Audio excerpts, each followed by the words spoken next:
Here are two upcoming strategy and simulation games that I guarantee you have never heard of. Flashpoint Campaign Southern Storm is a Cold War military simulator that takes place during the late Cold War between the period of 1980 and 1989. That means you have a massive variety of weapon systems at your disposal to eliminate any hostile force that comes your way. That means you will be using nuclear warheads, chemical weapons, cluster munitions, on and off map artillery, all sorts of aircraft varying from the A-10 to the F-117 Nighthawk, bombers, suppression of enemy air defenses, all kinds of weapon systems at your fingertips. You will eliminate and destroy and stop the opposing force across 22 scenarios and 3 campaigns. These 22 scenarios can be played repeatedly and endlessly with new tactics and strategies thanks to the new battle plan system that is releasing with Southern Storm. Welcome to the world of joint operations. Southern Storm adds a number of new factions. You will lead forces from the United States, France, Canada, West Germany, Soviet Union, East Germany, and the Czechoslovakia. That means you'll be conducting combined arms assault with multiple nations across multiple fronts across 40 different maps.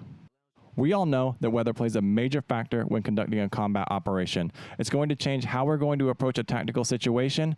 That means if we're attacking, assaulting, or defending a position, we need to adapt to that change. And Southern Storm truly dives into that mechanic. It allows players to adjust the season, the illumination level, as well as the wind speed.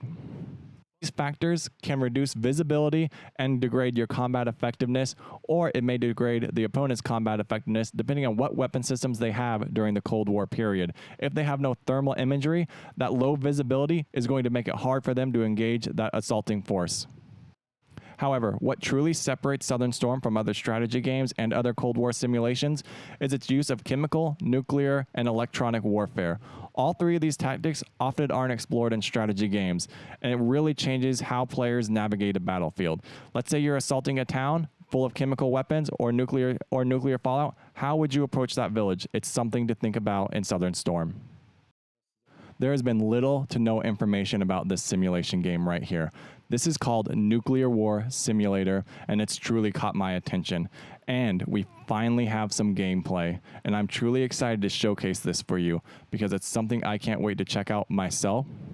And the reason why I want to check out Nuclear War Simulator is because all roads in almost every strategy game or real life when nuclear weapons are involved lead to mutually assured destruction. Now, that's something that scares a lot of people. But in Nuclear War Simulator, we can simulate how that would happen and ways to prevent it, or even analyze how many casualties will take place if mutually assured destruction is something that were to happen. Right now, Nuclear War Simulator is being used by Princeton to determine the casualty rate of nuclear war and how it's going to affect both civilian and military infrastructure. These weapon systems can be delivered to their destination in a variety of different means. They can be ICBMs, they can be launched from submarines, or they can be launched from aircraft via strategic missiles or gravity bombs. However, players can't just fly a B-2 or F-16 over a contested area and drop a warhead. There are early warning systems in this game. There's also false alarms and several other ways nuclear weapons can be detected. However, not all roads lead to mutually assured destruction. And that's one thing that stands out to me about Nuclear War Simulator. Nuclear war that's often the end game of nuclear war, but it's often what holds us back from exploring that topic in general. Mutually assured destruction is a scary topic, right? The end of the world. That's why Nuclear War Simulator is so important. It allows us to explore this topic without creating any actual casualties. We can push the limits of nuclear war and see how it's going to affect our system and our infrastructure.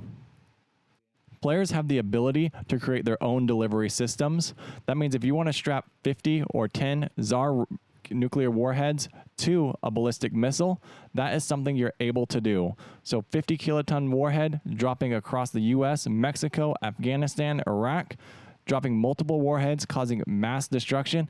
That's something you have the capability of doing in Nuclear War Simulator. And that's something that stands out to me. I can see this being used in conjunction with Flashpoint Campaign Southern Storm or Command Modern Operations. Everything is extremely detailed in this game. You have both military and civilian infrastructure. You can see fallout, you can see overpressure graphs, and it's all in Nuclear War Simulator, and it's something that's truly unique about this game. You can put yourself on the map. You can see how that blast is going to affect you, at what distance it's going to affect you, and how it's going to damage the environment around you. It's truly going to change how we look at nuclear war, in my opinion.